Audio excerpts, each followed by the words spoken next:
오늘은 두려워하지 말라, 두려워하지 말라 이 제목으로 하나님 말씀 전하겠습니다. 성경에서 가장 많이 반복되는 메시지는 사랑하라 혹은 찬양하라 또는 믿으라 라는 말씀이 아닙니다. 두려워하지 말라라는 말씀입니다. 하나님은 성경을 통해서 300회 이상 두려워하지 말라라고 말씀하셨습니다. 성경에서 300번 이상 두려워하지 말라라는 메시지가 있다는 것은 사람들이 그토록 두려움을 많이 자주 느끼는 존재임을 나타내는 것입니다. 그렇다면 두려움은 무엇이고 또 두려움은 어디로부터 오는 것일까? 심리학은 두려움을 인간이 생존을 위해 진화시켜온 감정으로 봅니다. 두려움은 인간이 생존을 위해 진화시켜온 감정이다. 실제 상황이나 상상 속 위협에 대한 반응으로 이 두려움이라는 감정이 나타난다고 합니다. 그리고 이어서 심리적으로 또 신체적으로 다양한 2차 반응을 유발하게 됩니다. 먼저 심리적으로는 미래에 대한 불확실성이나 위험에 대한 예상에서 두려움이 비롯되는데 실제로 일어나지 않았지만 일어날 수 있다는 가능성만으로 두려워한다는 거예요. 자기가 막 상상하면서 두려움에 떠는 겁니다. 또 공포와 불안 역시 두려움을 유발하는 심리적인 요인인데 이 둘 사이에는 차이가 있습니다. 공포, fear는 명확한 대상이 있는 반면에 불안, anxiety는 모호한 상황에서 발생합니다. 때문에 이 두려움의 범위가 생각보다 훨씬 더 넓고 또 사람마다 두려움의 정도나 대상이 다를 수 있습니다. 어떠한 상황이 누군가에게는 두려움의 존재가 아닌데 다른 사람에게는 그토록 두려울 수가 있고 그 범위와 강도도 사람마다 다르게 나타난다는 것입니다. 왜냐하면 불안이라고 하는 상황이 모호하기 때문입니다. 두려움은 또한 신체적인 증상도 유발을 하는데 가령 심장의 박동수가 증가한다거나 호흡이 빨라진다거나 근육이 긴장하는 것입니다. 이때 체내에서는 그 두려움에 대한 투쟁과 도피, fight or flight 반응을 유도하는 아드레날린이 분비되면서 생존을 위한 방어 메커니즘이 작동한다고 합니다. 즉 두려움에 대항해서 투쟁을 하거나 혹은 그 두려움으로부터 도피함으로써 나의 생존 확률을 높이는 메커니즘이 작동한다는 거예요. 예를 들어서 작은 개나 고양이가 나에게 달려들 때는 어떻게 합니까? 투쟁하듯 공격적인 자세를 취합니다. 그러나 일이나 사자와 같은 맹수를 보면 어떻게 해요? 도망칩니다. 이는 모두 생존을 위한 메커니즘이 작동하는 거예요. 심리학에서는 이 같은 두려움의 과정들이 계속해서 내 안에 경험적으로 쌓이면서 인간은 생존하기 위해서 발전하고 진화한다고 봅니다. 이런 면에서 두려움은 긍정적인 요소가 되기도 합니다. 한편 철학에서 두려움은 오래된 논제였습니다.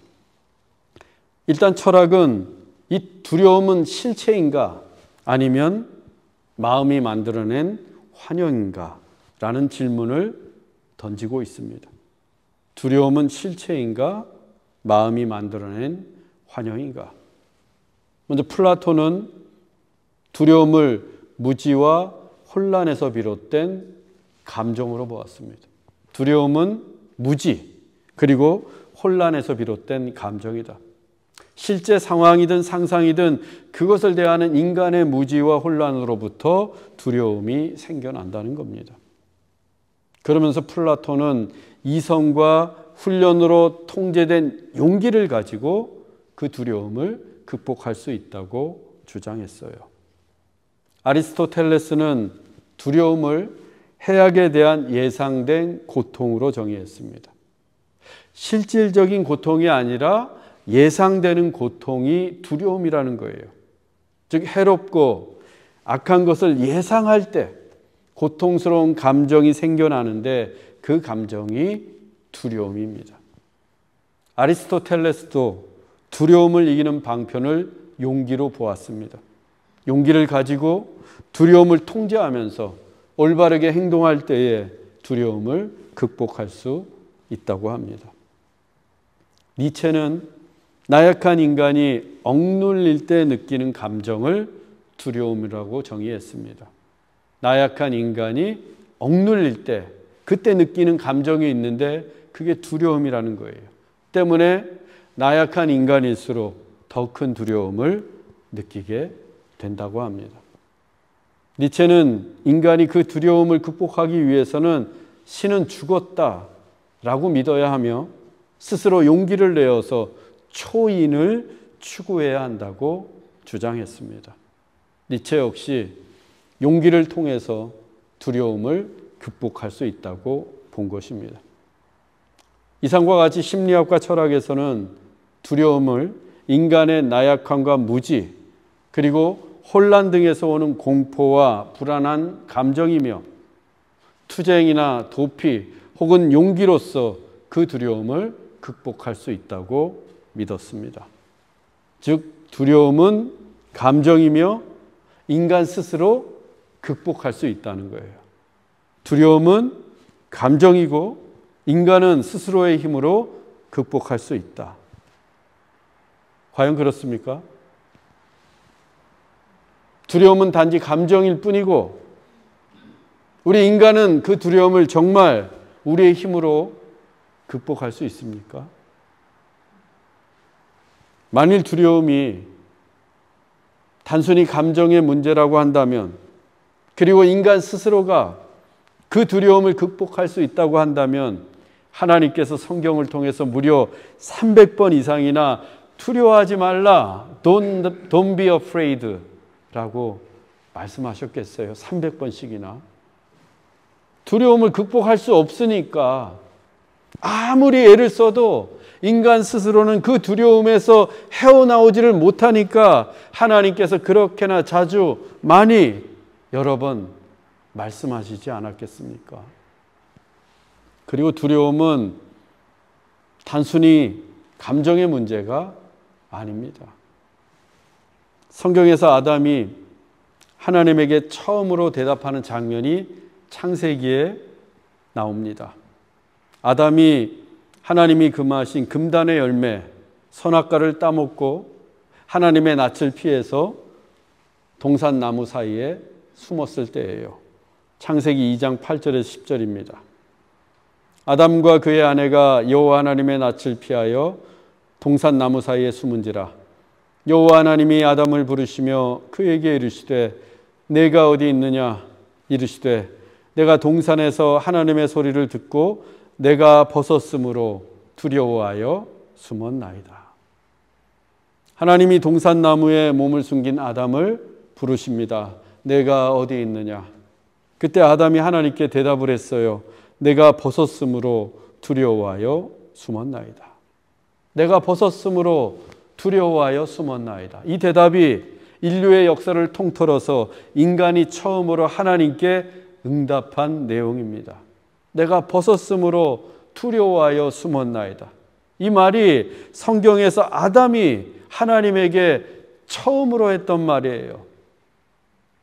하나님께 불순종의 죄를 지은 아담은 지금 두려움에 떨고 있습니다. 그 두려움은 아담이 전에는 알지도 못했고 경험하지 못했던 것입니다. 이전까지 아담은 두려워할 줄 모르는 존재였어요. 그런 아담이 이날 처음으로 두려워하게 되었습니다. 무엇 때문에? 내가 벗었으므로? 아닙니다. 아담은 전에도 벗고 있었어요. 아담은 하나님이 지으신 이래로 줄곧 벗고서 살았습니다. 하지만 그때는 전혀 두려움을 몰랐습니다. 즉 아담은 벗고 있어서 두려운 게 아니라 무엇 때문에 두려운 거예요? 죄 때문에. 죄를 지어서 두려워진 것입니다. 하나님이 금하신 선악과를 따먹는 불순종의 죄를 짓고 나서부터 그는 두려워지기 시작했습니다. 정리하면 인간의 두려움이란 죄로부터 왔고 죄인된 인간은 그날로부터 두려워하는 존재가 되었다는 거예요. 인간의 두려움은 죄로부터 왔고 죄인된 인간은 그날부터 두려워하는 존재가 되었다. 따라서 두려움이란 각자의 상황이나 상상 속에서 발생하는 것이 아니라 죄인된 인간이 필연적으로 갖게 되는 존재의 속성입니다. 죄인에게는 다 그 두려움이라는 존재의 속성이 내재되어 있다는 거예요. 즉 죄인은 두려워할 수밖에 없는 존재인 것입니다. 때문에 아담 이래로 모든 인간은 태어나는 그 순간부터 두려움 속에서 살 수밖에 없는 거예요. 아이들이 왜 태어나면서 앙 하고 우는 겁니까? 모르죠, 우리는 잘. 두려움 때문이에요. 엄마 뱃속에 있다가 세상 밖으로 나왔을 때 그는 두려움을 알게 되었어요. 인간은 죄의 굴레에서 벗어나지 않는 한 두려워할 수밖에 없는 존재가 된 것입니다. 겁이 많아서가 아니에요. 용기가 없어서가 아닙니다. 죄인이기 때문에 두려워지는 거예요. 그래서 그 죄로부터 우리를 구원하시는 하나님께서 끊임없이 우리에게 두려워하지 말라라고 말씀하시는 겁니다. 내가 너를 구원했으니 내가 너를 구원할 테니 이제는 두려워하지 말라. 예수를 믿고 구원받은 사람은 더 이상 죄인이 아닙니다. 의인이에요. 때문에 두려워할 필요가 없어요.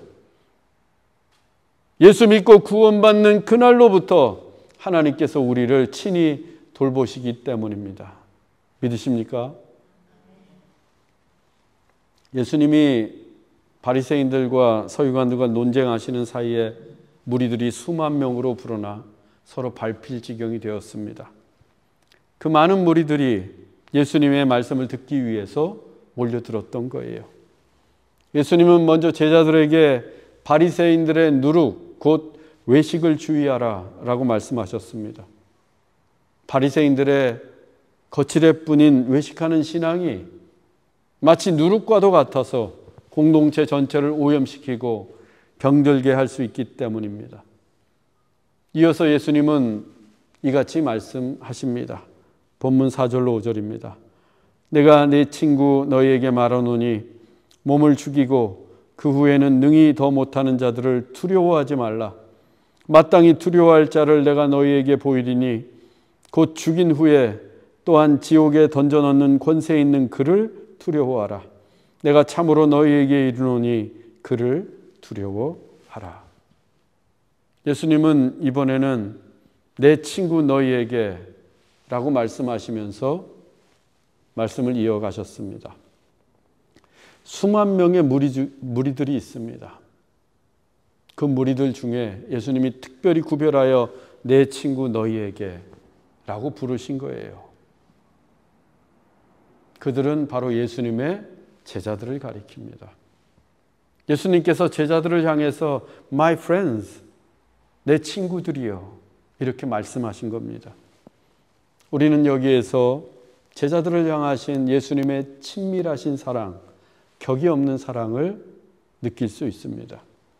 하나님의 아들이신 예수님께서 성자 하나님이신 그분께서 내 친구다라고 부르셨으니 얼마나 대단한 사랑입니까? 그런데 우리도 다르지 않습니다. 우리 역시 예수님의 제자이면서 동시에 예수님의 친구입니다. 예수님이 친밀하게 사랑하시는 것, 예수님의 친구예요. 얼마나 든든하고 좋습니까? 예수님이 우리 친구시라는데, 중요한 것은 예수님은 영원토록 우리의 친구가 되신다는 겁니다. 우리가 예수님을 더 많이 사랑하든 덜 사랑하든, 우리가 날마다 예수님께 가까이 나아가든 멀어지든, 우리가 예수님께 순종하든 아니면 불순종하든 상관없이 예수님은 영원토록 변함없이 우리의 친구로 계십니다. 예수님에게 한 번 친구는 영원한 친구이기 때문입니다. 그래서 지난주 새 노래로 시간에 부른 찬양처럼 우리가 폭풍 속을 걷고 있을 때에도, 비바람을 마주할 때에도, 또 하늘의 불빛조차 보이지 않을 때에도 우리는 혼자 걷는 게 아닙니다. 우리의 친구 되신 예수님께서 언제 어디서나 우리와 함께 걸으시고 우리와 동행하시는 줄로 믿습니다. 그런데 이 우정이라는 것은, 친구 사이의 우정이라고 하는 것은 날이 갈수록 깊어질 때 그 빛을 발하게 됩니다. 오래된 친구가 그래서 좋은 거예요. 그리고 우정이란 서로를 존중하고 신뢰할 때 깊어집니다. 예수님과의 우정도 마찬가지예요. 예수님과의 우정을 깊어지게 하는 것, 그것이 바로 신실한 신앙생활입니다. 예수님을 더욱더 깊이 알아가고, 예수님을 더욱더 깊이 사랑하고, 예수님을 더욱더 깊이 신뢰할 때 우리의 친구 되신 예수님과의 우정도 더더욱 깊어지고 더 환한 빛을 발하게 됩니다. 저는 여러분들의 신앙이 참으로 깊어져서 예수님과의 우정도 더욱더 깊어지기를 소망합니다. 친구 사이인데 우정이 깊어야 되잖아요. 친구 되신 예수님께서 우리에게 말씀하십니다. 몸을 죽이고 그 후에는 능히 더 못하는 자들을 두려워하지 말라. 이 말씀은 앞으로 이 제자들이 당하게 될 박해와 순교를 염두에 두고 하신 말씀입니다. 제자들은 지금 전혀 모릅니다. 하지만 얼마 지나지 않아서 그 악한 세력들이 복음을 전하는 제자들을 핍박하고 옥에 가두고 끝내는 죽이는 일을 시도하게 될 것입니다. 실제로 예수님의 12 제자들은 다 그렇게 순교를 당하거나 유배를 갔습니다. 하지만 악한 세력들이 할 수 있는 일은 딱 거기까지뿐입니다. 몸을 죽이는 일까지만 할 수 있습니다. 아무리 그 세력이 악하고 강하다 해도 죽음 이후에는 아무것도 할 수가 없어요. 그리고 우리의 육체라고 하는 것, 이 몸이라고 하는 것은 언젠가는 소멸하여 사라지는 것입니다. 그것이 죽음입니다. 어떤 형태로 죽음을 맞이하든 이 몸은 흙으로 돌아갑니다. 따라서 예수님은 몸을 죽이고 그 후에는 능히 더 못하는 자들을 두려워하지 말라라고 말씀하십니다. 이 육신의 몸의 죽음이 두려워서 믿음을 버리지 말라는 뜻입니다. 어차피 사라질 몸인데 그 몸의 죽음 너머에 영원한 세계를 소망하라는 말씀입니다. 우리는 이 몸이 죽임을 당하는 박해의 시대에 살고 있지 않습니다. 적어도 호주 땅에 살고 있는 한 우리는 자유롭게 예수님을 믿고 예수님을 전합니다. 그래서 박해나 순교당할 위협 때문에 믿음을 버리는 경우는 없습니다. 박해받아서 순교할까 봐 믿음을 버리지는 않잖아요. 적어도 호주에 살고 있는 한.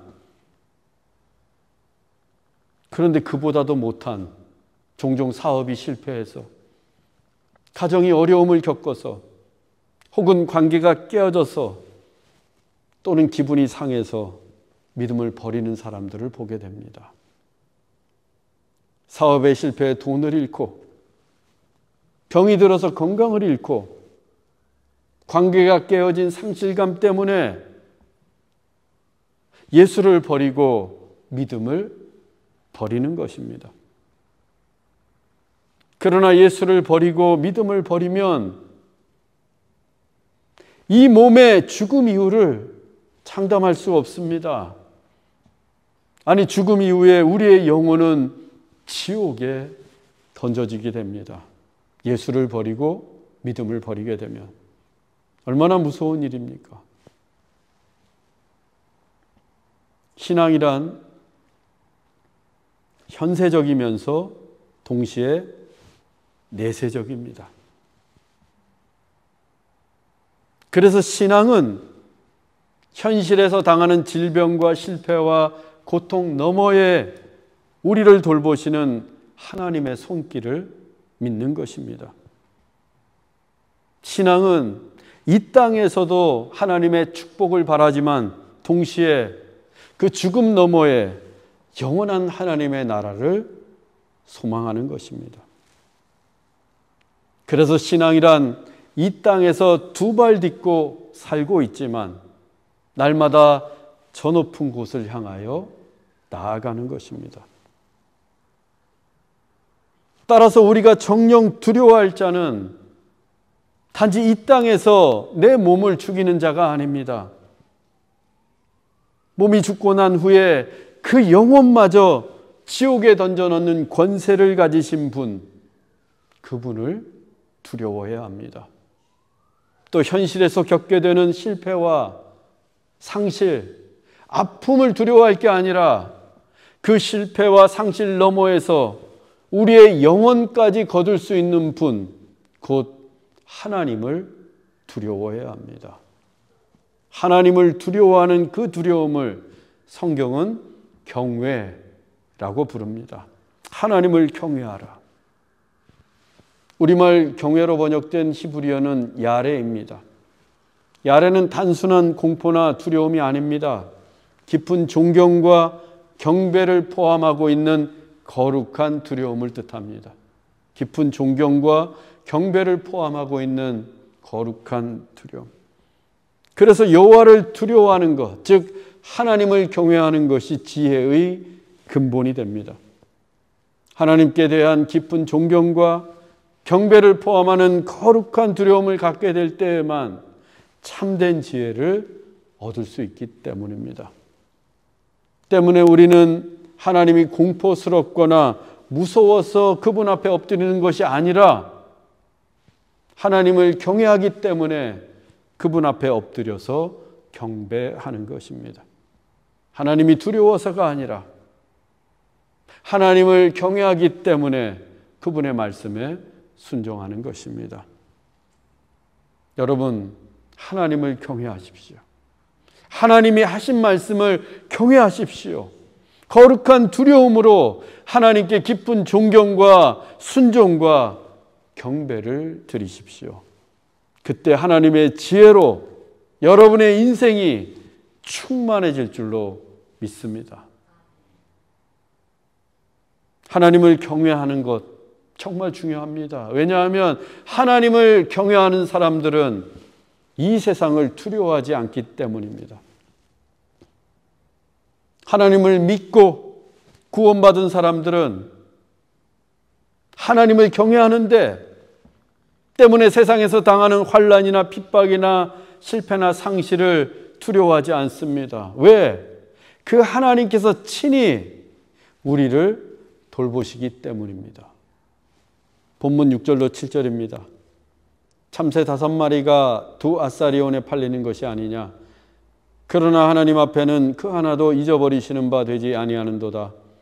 너희에게는 심지어 머리털까지도 다 세신 바 되었나니 두려워하지 말라. 너희는 많은 참새보다 더 귀하니라.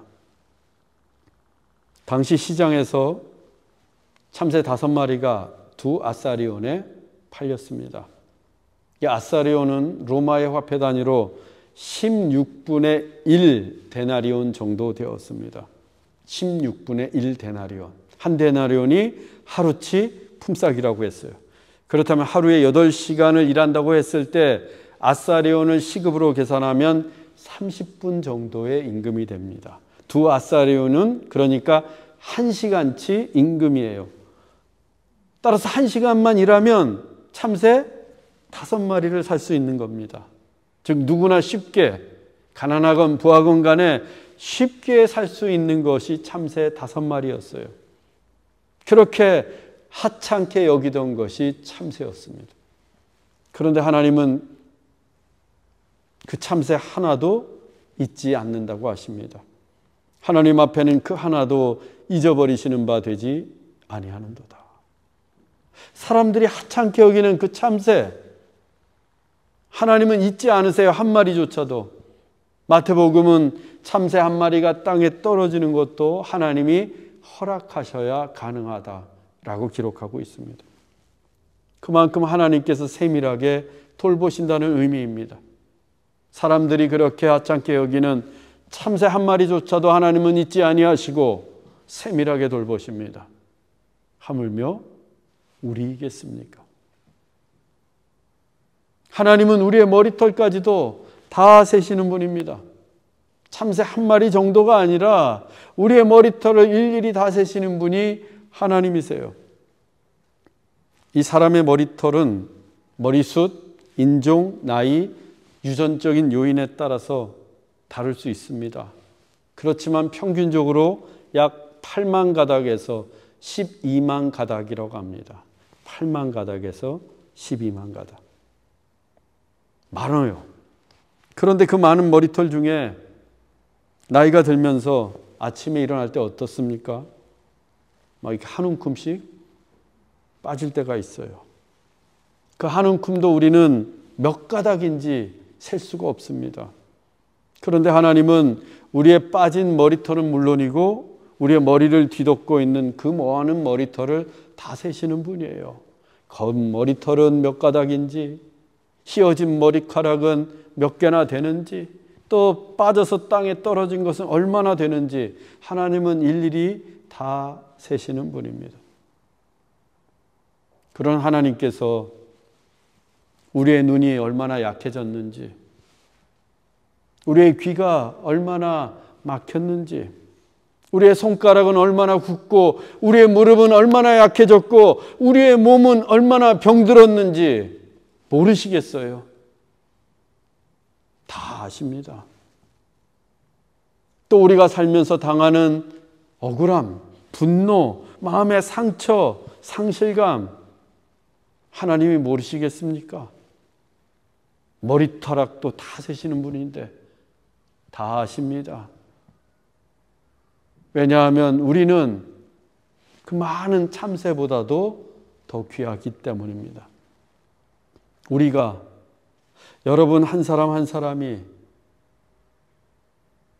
시장에서 팔리는 참새보다 귀하고 한 움큼씩 빠지는 머리털보다도 귀하고 심지어 하나님의 하나뿐인 아들 예수 그리스도를 십자가에 내어주시고 맞바꾸실 만큼 귀하기 때문입니다. 여러분이 얼마나 귀하면 하나님께서 독생자 예수 그리스도를 우리를 대신해서 십자가에 내어주셨겠어요. 얼마나 귀하면, 그토록 귀한 존재가 바로 저와 여러분들입니다. 그렇다면 하나님께서 얼마나 세밀하게 친밀하게 우리를 돌보아 주시겠습니까? 그러니까 제발 염려하지도 말고 더 나아가서 두려워하지 말라라고 말씀하시는 겁니다. 이때 필요한 것이 믿음입니다. 믿음. 우리를 사랑하시는 하나님에 대한 믿음. 두려움은 죄에서부터 왔다고 했습니다. 그렇다면 믿음의 가장 큰 적은 두려움이에요. 내가 요즘 많이 두려워하고 있다. 그럼 뭘 살펴야 돼요? 내 믿음의 순도가 얼마나 되는지. 겁이 많아서가 아니라고 했어요. 죄로부터 왔다고 했습니다. 믿음이 떨어지면 두려움이 엄습해 오는 거예요. 믿음의 적은 두려움입니다. 우리가 하나님을 온전히 믿지 못할 때 더 많이 두려워지는 거예요. 병들고 실패해서가 아니라 믿음이 약해지고 믿음이 없어서 두려워하는 겁니다. 두 발로 물 위를 잘 걸어가던 베드로가 왜 갑자기 두려움에 휩싸이면서 물에 빠지게 되었습니까? 그 물 위로 바람이 불어왔는데 그 부는 바람에 베드로의 믿음이 함께 휩쓸려 갔기 때문입니다. 그래서 예수님이 뭐라고 말씀하셨습니까? 믿음이 작은 자여, 왜 의심하였느냐? 믿음이 작아지면 두려움이 생기고 믿지 못하고 의심하면 그 두려움의 바다에 빠지게 됩니다. 우리는 두려움에 빠지면서 사는 게 아니라 믿음을 가지고 그 두려움의 바다 위를 걸어가야 돼요. 제 인생을 돌아볼 때 어찌 보면 요즘이 가장 불안해하고 약해지기 쉽고 두려울 때이지 않겠습니까? 어느 때보다. 그런데 저는 두렵지 않아요. 무섭지 않습니다. 왜? 참새 한 마리도 있지 않으시고 우리의 머리털까지 다 세신 바 되신 하나님께서 저의 연약하고 부서지기 쉬운 상태를 너무도 잘 아시기 때문입니다. 그리고 저는 그 하나님의 친밀하신 사랑을 굳게 믿습니다. 그 믿음으로 저는 두려움의 바다 위를 날마다 담대하게 걸어갈 것입니다. 그리고 저뿐만이 아니라 누구든 하나님의 사랑 안에 거하면 두렵지 않아요. 하나님의 사랑 안에 거하면. 요한일서 4장 18절입니다. 사랑 안에 두려움이 없고 온전한 사랑이 두려움을 내쫓나니. 우리가 하나님의 사랑을 알면, 나를 향하신 하나님의 사랑을 알면, 그래서 그 하나님의 사랑 안에 거하면 두렵지 않습니다. 하나님의 사랑을 온전히 신뢰하면 두려움은 저 멀리 쫓겨나갑니다. 아무리 큰 두려움이라고 해도 하나님의 사랑 안에 거하면 바람처럼 사라지기 때문입니다. 따라서 하나님의 두려워하지 말라, 이 말씀은 하나님의 사랑을 신뢰하고 믿으라는 말씀이에요. 하나님의 사랑을 신뢰하고 믿으라. 그러면 여러분 인생에서 두려움은 없어집니다. 우리 몸의 죽음마저도 두렵지 않습니다. 죽음 너머에서도 우리를 사랑하고 계시는 하나님을 믿기 때문입니다. 예수님께서 대제사장의 무리들에게 붙잡히셨을 때 베드로가 어떻게 했습니까? 예수님과 한패로 몰릴 것이 두려워서 3번이나 부인했습니다. 그리고 물 위를 걷던 그 베드로가 바람이 두려워서 물에 빠졌습니다. 그랬던 베드로가, 그 두려움 많던 베드로가 부활하신 예수님을 만난 후에는 두려워할 줄을 모릅니다. 그가 예수님을 전하다가 매 맞고 사슬에 매어서 옥에 갇혔을 때에도 편안하게 잠을 잤어요. 두려움 없이. 로마에서 복음을 전하다 붙들려 십자가에 거꾸로 매달려 순교할 때에도 베드로는 전혀 두렵지 않았습니다. 왜? 그 십자가의 죽음 너머에서도 영원토록 그를 사랑하시는 예수님을 굳게 믿었기 때문입니다. 사랑하는 형제자매 여러분, 이 세상에서 무슨 일을 만나든 두려워하지 마십시오. 상처든 실패든 질병이든 심지어 죽음까지도 두려워하지 마십시오. 우리를 죄로부터 구원하시고 우리의 머리털까지 다 세시는 친밀하신 하나님의 사랑 안에 거하십시오. 죽음 너머에서도 영원토록 우리를 사랑하시는 하나님을 믿으십시오. 그리하여 그 어떤 두려움으로부터도 완전히 해방되는 우리 모두가 되기를 주 예수 그리스도의 이름으로 축원합니다.